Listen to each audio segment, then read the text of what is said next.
AIMIM सदर Asaduddin Owaisi PM Modi के बयान को लेकर आरएसएस पर जमकर निशाना साधा है। पीएम मोदी ने जंग आजादी में आरएसएस के रोल का जिक्र करते हुए तारीफ की थी, जिस पर मजलिस-ए-इत्तेहादुल मुस्लिमीन के सदर असदुद्दीन ओवैसी पीएम मोदी पर भी निशाना साधा और कहा, जंग आजादी में आरएसएस ने कभी हिस्सा नहीं लिया।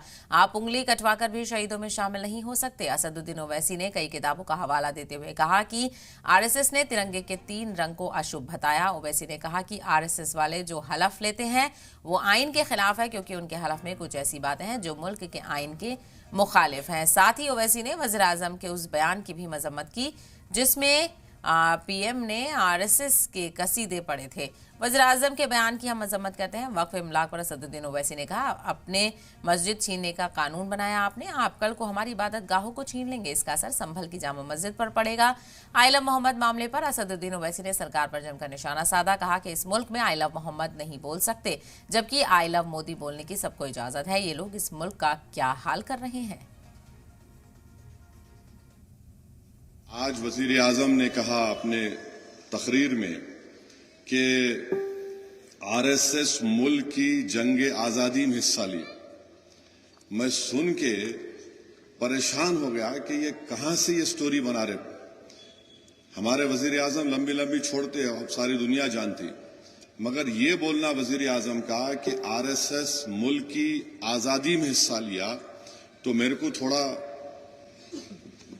पढ़ने का शौक है। अगर मुझे नहीं मालूम तो जिनके पास इल्म है उनको तंग करता हूं मैं।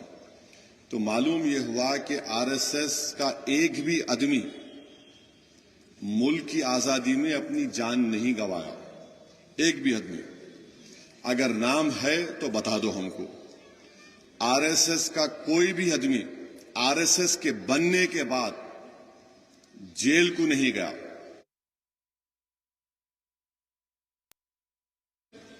आपने तो ऐसा कानून बना दिया कि कल मेरी मस्जिद को छीन लेंगे, मेरे कब्रिस्तान को छीन लेंगे, मेरी दरगाहों को, खानखाहों को छीन लेंगे।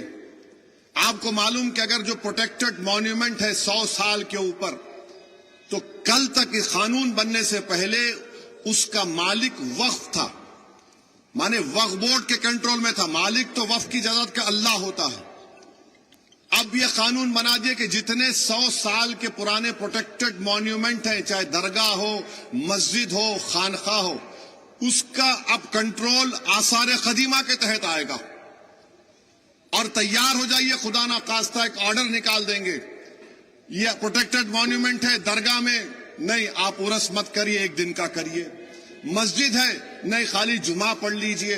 खानका है, जरूरत नहीं है, बोसीदा है, गिर जाएगी। और इसका रास्त असर आप देखेंगे संभल की मस्जिद का जो मुकदमा चल रहा है।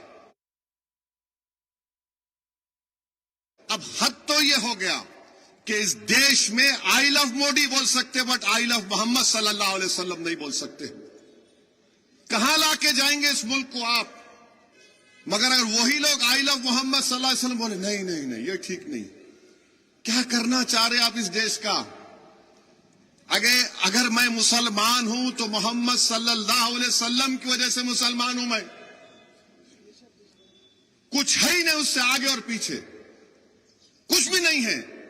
वो बोले जन्नत, मैं बोला है। वो बोले जहन्नम, मैं बोला है। वो बोले कुरान अल्लाह का कलाम मुझ पे उतरा, हम बोले आमीन, हम मानते उसको। अब आप बोल रहे ये भी नहीं। क्या करना चाहते आप? 17 करोड़ की जनता भारत में रहती है जो मुल्क की आजादी में हिस्सा लिए थे। ये यकीनन हम बोलेंगे कि तशद्दुद नहीं होना चाहिए, वायलेंस के हम कंडेम करते, मगर आपका प्रधानमंत्री आपका पोस्टर लगाएंगे तो खुश, और मैं अपने नबी का, रसूल का पोस्टर लगाऊंगा तो क्या कर रहे?